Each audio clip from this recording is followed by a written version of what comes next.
Namaste everyone. I'm Dr. Mrunalini Newalkar Gosavi. Let me take this opportunity to congratulate our very own Department of Sanskrit for completing 60 glorious years. I also thank the head of the department, Dr. Shakuntala Gowde, and all the other faculty members for giving me this opportunity of participating in this celebratory lecture series. I'm grateful to all the volunteers for their continuous support. My topic for today is Sa Kala Ya Nirvrutaye, that is reflections of lesser known art forms in classical Sanskrit literature.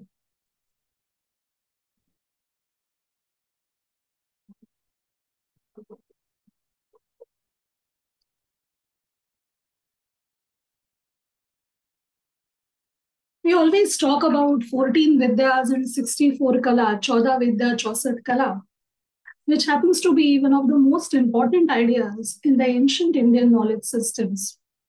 14 Vidyas, when we say Vidya, the word Vidya comes from the root Vida, Jnane, to know, which makes Vidya sources of knowledge or storehouses of knowledge. Now, which are these 14 Vidyas?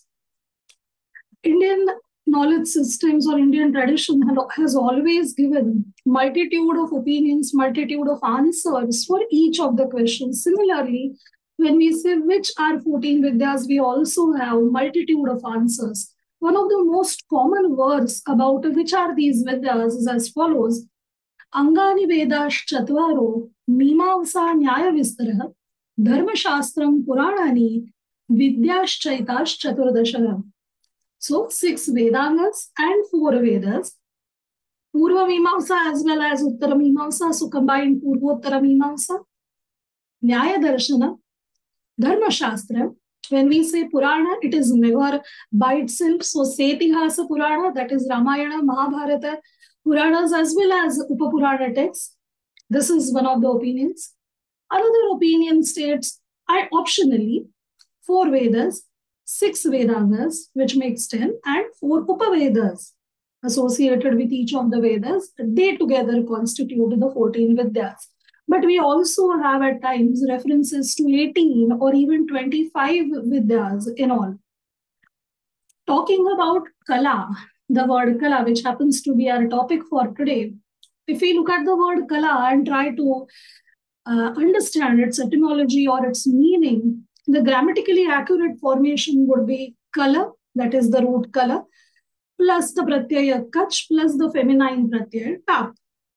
But the meaning of the word will change as per the changing meaning of the root verb Kala, because there are multiple meanings of the root Kala.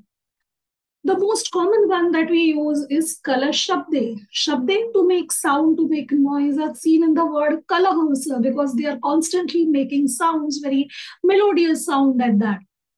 But then if we take this word in the formation Kala Kachatap, then it would be limited to arts like music that are audible in nature, not to other several arts which are visual maybe or audio visual. They may not be applicable there.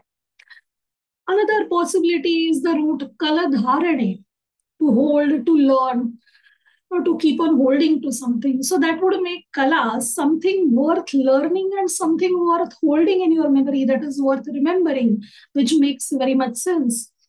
Art forms, Kalas are always worth learning and worth remembering. The another interpretation, a very cute interpretation, is from the root Kala Gata, what's seen in the word Kala, that continuously keeps going. So something that makes you forget the count of time, the flow of time, how much time has already gone past. When we forget about it, that makes probably Kala a very valid interpretation. But the best one so far is a combinatory kind of an etymology. Ka and la, splitting these two syllables and then assigning separate roots for the same. Ka means sukha, bliss. So kam, nama sukham lati, lati prayachati, the same root we use in Hindi, lana. So kam nama sukham lati prayachati iti kala, something that brings bliss, joy, happiness to us is kala, which is a very, very valid understanding. In words of Mamata, it is something that would give us Sadhya Paranirvriti, which is why the title of this talk, Sa Kala Ya Nirvritaye. So, which are the 64 kalas? We'll talk about 64 kalas. Which are these kalas? As usual, like I said, multitude of answers. So multiple lists are found in different texts like Shukraniti or Kama Sutra or Lalita Vistara, Kalavila. So there are several other lists. Even in Puranas like Agni Purana, we do get the list of kalas. So it is very difficult for us to finalize the exact ones, which are the exact 64 kalas.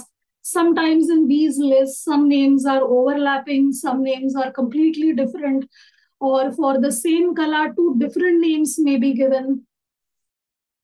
Chitra Kala and Chitra Kaushalya, or Chitra Kala and Ranga Karma. So they may be differently mentioned, but they hint at the same one.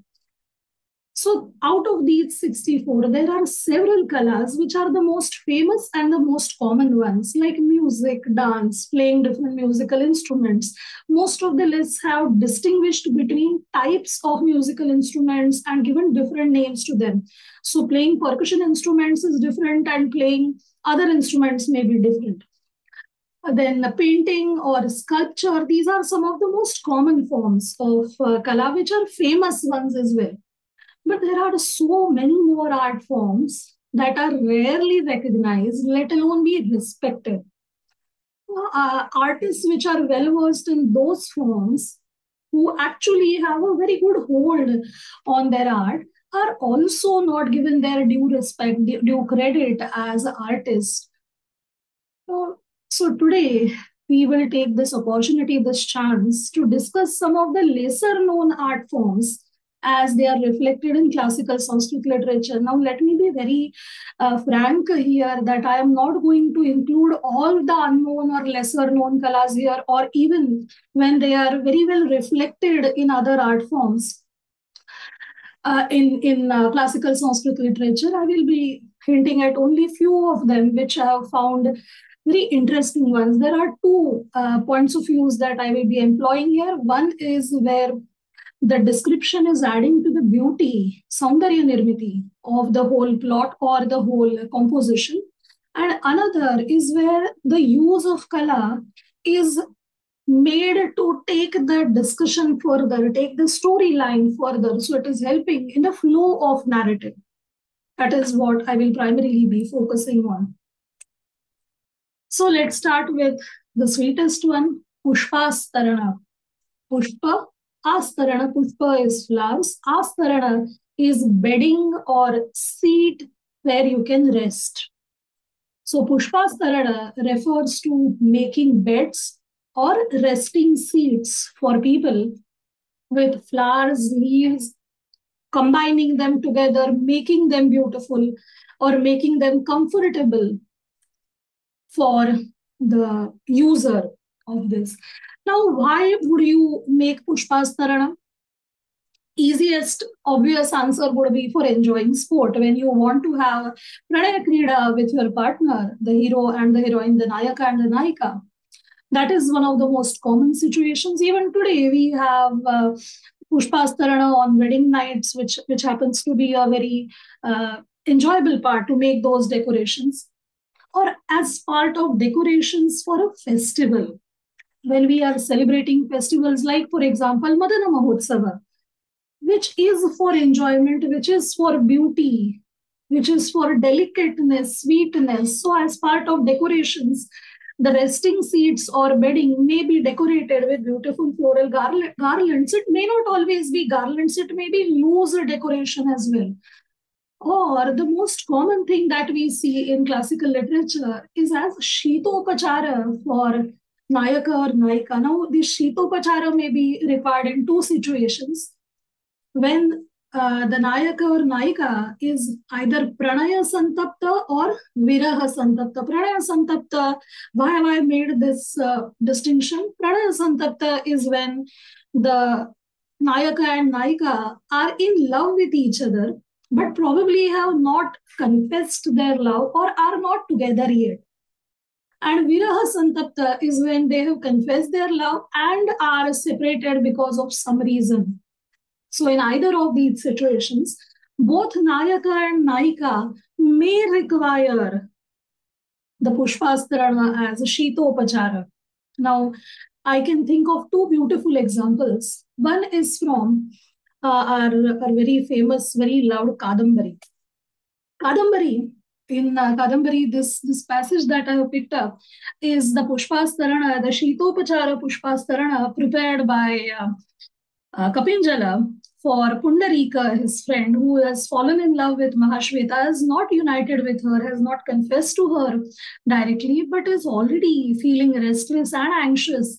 And ultimately, in spite of all the Chitopacharas and everything, we end up losing Pundarika before Mahashweta could even approach him.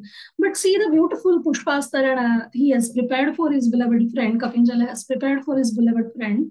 Bana says, Tasmat sarasah sarasaha mrunalikaha samudritya kamalini palachani jalalava lanchitani adaya. He is picking up mrunalika, or he is picking up kamalini palasha. He is picking up water lilies. He is picking up lotuses. And how are they? Lotus by itself is very delicate, very fragrant, very, very beautiful. And they are right now, Jalalaval Anchita, they are already completely wet. They are probably oozing that water, their juices. And they are also Garbhadhuli Kashaya Parimala Manoharani. Because of the Paraga Kanas, it is already fragrant, it is already very enjoyable. And what type of things is he picking? He is picking Kumudas, he is picking Kuvalaya, he is picking Kamala. He's picking white lotuses, he's picking colorful lotuses, he's picking lotuses that bloom at day and at night. So at various stages of blooming, and picking them all together, arranging them very beautifully. Shayanamasya Kalpayam. He's saying, I prepared a beautiful Pushpastarana for him to rest on because he is Pranaya Viraha Santapta, because he's already in love and he is separated from his beloved. Now, looking at the another example from Vikram Urvashi, the very first act, where Urvashi is already smitten, love at first sight, and she has another Shitopacharas are being offered to her. For her, a bedding made of Parijata Pushpa, हर सिंगार जो कहते हैं, पारिजात पुष्प कि फूलों से बना हुआ एक सेज उसके लिए सजाया हुआ है. And even in spite of such a delicate bed and the air conditioning that is on is Nandana Vanavata, the fragrant, the cold, the cool, the soothing air from Nandanavana, the divine forest, they are still very troublesome for her. And Nanu Mama Lulita Parijata Shayaniye Bhavanti, she is tossing and turning on that bed of Parijata Pushpas. And even the Nandana Vanavatas end up feeling very hot for her body. They are supposed to be very cold and soothing, but they end up feeling very, very hot for her. Pranaya Vega Parisantapta Sharire Mai, it says, Daha Shanti Hetukani Parijata Pushpani Nandana Vanavataha Cha Atyushrakaha Eva, they are still very troublesome. Another kala that we see references of, we can club all these three together. Malya Grathana Vikalpa, Shekhara Ka Pida Yojana, and Karna Patra Bhanga. So it is all together can be understood as Pushpa Sajja. So making floral garlands, headgear ornaments that are to be worn on your head, or floral body decorations, earrings, etc. I have 3-4 examples for each of them. The cutest one being from the Swapna Vasavadatta, where in the third act, the Kautuka Malika Grathana Prasanga, where Vasavadatta is requested to weave a garland for Padmavati because she comes from a good family. She's very good at Malya Grathana. So she is requested to prepare a Vivaha Mala for her own co-sister. And poor Vasavadatta is forced to do this thing. So there are references to plants like Avidva Karana and Sapatni Mardana, where Vasavadatta says, I must weave lots of Avidva Karana in this garland outwardly because she's talking about her own husband as well. And I should not use Sapatni Mardana She cites the reason that because her Sapatni, Padmavati's Sapatni, that is Vasadatta, is already dead. So we don't need Sapatni Mardana. Why would she weave it for herself, destroying herself? She says, we don't need this here, but let me add lots of Avidhava Karana. And then that is how she weaves this very beautiful Vivah Mala for Padmavati. Very beautiful Natka Chalita, as we call it, where what is being done and what is intended in her mind is very different. But the reference to Malvya Grathana is mentioned here. Another very sad example is in the 8th canto of Raghuvamsha, where the garland falls from the skies on the delicate body of Indumati, killing her. She's so tender, so delicate that a mere floral garland is enough to kill her, and this results in the very famous Ajavilapa. In Kadambari again, Bhanabhatta compares Chandrapida to Shashi Shekhara Shiva because he has beautiful garland of Malati Pushpas on his head. The line being Shashikara Kalape Malati Kusuma Shekharaha Vilakshate. So Shekharaka Pida, he is using a Shekharaka Pida made of Malati Pushpas. In the Kadambari itself, the best example of Karnapatra Bhanga, what other can we think of than the Parijata Manjari adorning the ears of Pundarika? It was being used by Nandanavana Devata and she handed it over to Pundarika. And that is something, this Parijata Manjari is actually the cause of the whole of all the situations in Kadambari we can see. The way it resulted in Mahashweta being attracted to that fragrance and the story thereafter. Another kala that we see references of is called Visheshaka Chedya, or in other lists it is called Patralekha Virachana or Patralekha Karana, which means making beautiful designs on the forehead or cheeks or this portion with sandalwood paste, kasturi paste, adding a dash of color to it. And very intricate designs are carved. We also see the continuity of these designs on a Bengali bride's face, where all the white and red colored designs are drawn on her face. We have multiple examples of this Patralekha. Most of the times when they are describing a very beautiful Naika, they talk about her face being adorned with Patralekha. I can give you two examples here. The easiest and the most pretty being the description of a riverside in the Valmiki Ramayana Kishkinda Kanda, because there are multiple white birds like cranes and egrets. There also are blooming white, beautiful flowers. So he says, Sapatra rekhani sarochanani vadhu mukhani iva nadi mukhani. These mouths of the rivers are pretty much like the beautiful faces of the bride, much like the Bengali bride, that are adorned with these patra rekhas or patra lekhas, Ralayorabheda. In Kadambari also, Taralika, when Pundarika asks her about who is Mahashweta, who is she, whose daughter is she. So while describing about her father, Mahashweta's father, she says it is Gandharvadipati Hamsa. And how is he? See the adjective used by Bhanabhatta.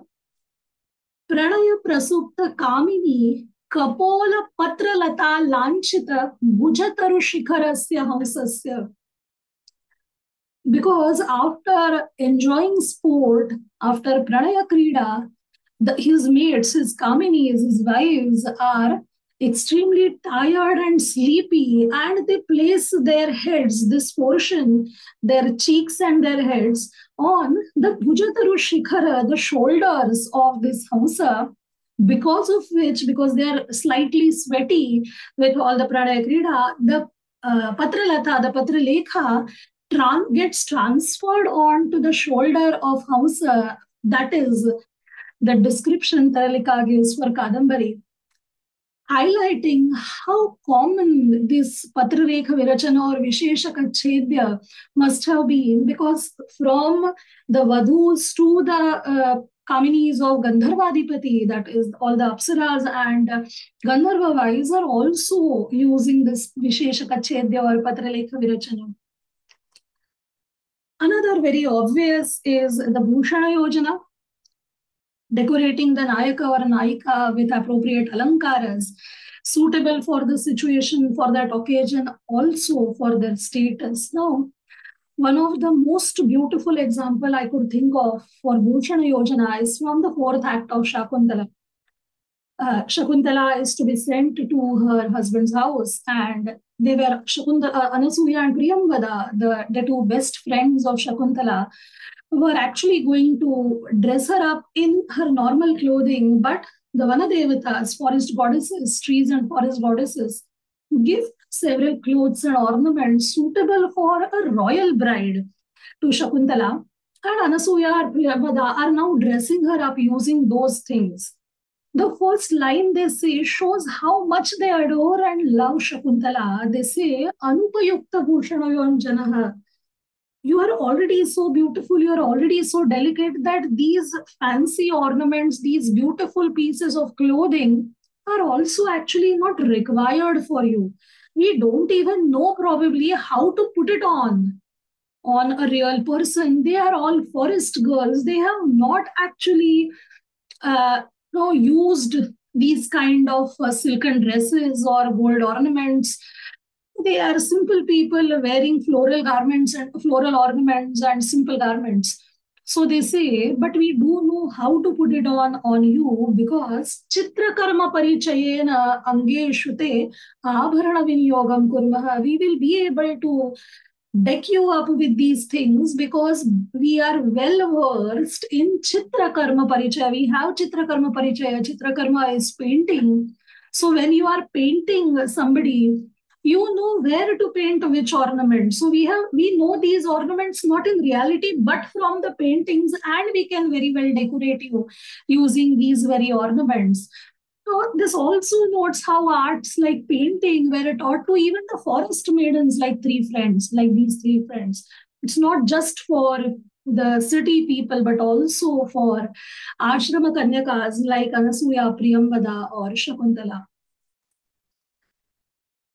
Bala Krida Karma, though we take this for granted that when you are surrounded by kids or when you have kids of your own, playing with them, entertaining them, keeping them engaged, keeping them not bored is obvious. But this is also an art form, playing or entertaining them using interactive tools, using toys, etc.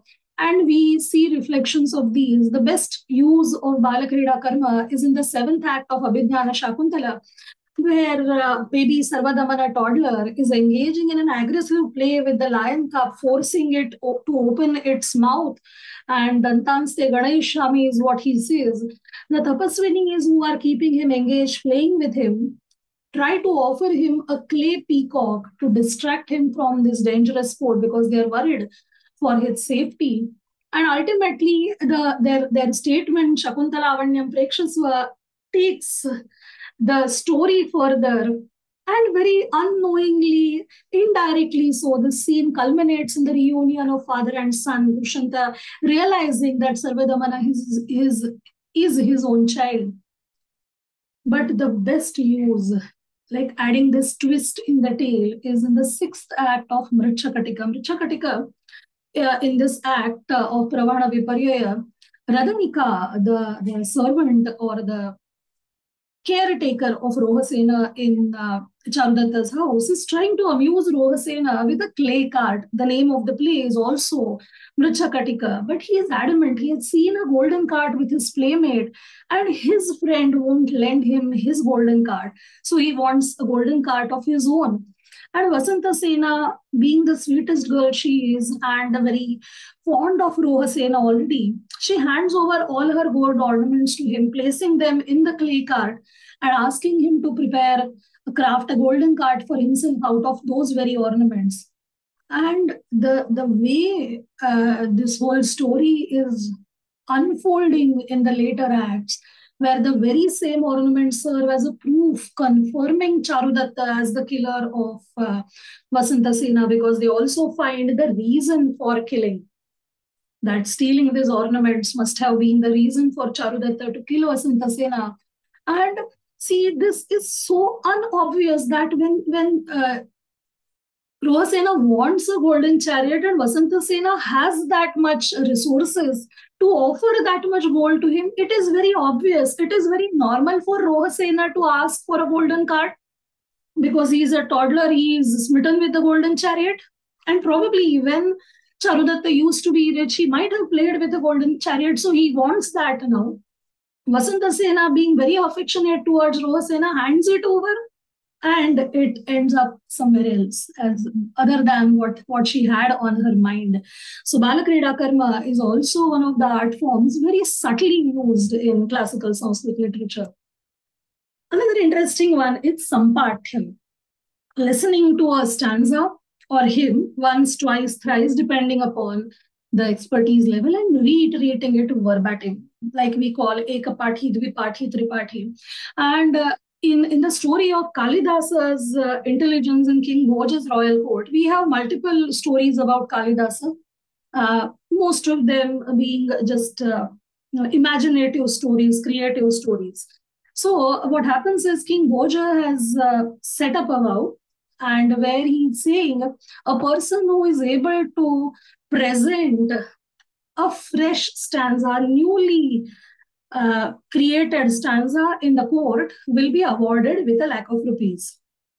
So other people, other scholars, other poets come to the royal court with a fresh new verses. And whenever they recite a verse, there are Ekapathi, Dvipathi, Tripathi Brahmanas in Bhoja's court, and they have heard it once. So the Ekapathi Brahmana says, "Oh, this one is an old story. I know this stanza," and they sing that stanza. So Dvipathi has heard it twice. He also says, Tripathi also does the same thing because he has heard it thrice now. And what happens is, how much ever fresh the stanza may be, the person is never given that gift of a lakh of rupees. So one of the very poor Brahmana, but very creative Brahmana, goes to Kalidasa seeking help. And this is the verse Kalidasa gives him. Swasti Shri Bhojaraja Tribhuvana Vijayi Dharmikaste Pita Bhut. Aapka bhala ho Bhojraj. And you had a Tribhuvana Vijayi and Dharmika father. And for some reason, Pitrate me gruhita, your father had borrowed from me 99 koti ratnas, which were mine. So I'm here to fetch them back. Tansvam me dehi shigram. Return them to me. And I'm not making this up. People in your own royal court already know this story. Sakala Buddha Janair Jnayate Satyam Etat, they already know this. And they are going to sing this verse saying, "Oh, yes, we know." Nova Jananti Kechin. And if at all they say that they don't know about this transaction, they don't know about this verse, then understand that this verse is Navakrutam iti. I have freshly prepared this verse, and Dehi Laksham Katove, please hand over the lakh of rupees to me. So either give me a lakh of rupees or give me 99 Ratnakotis.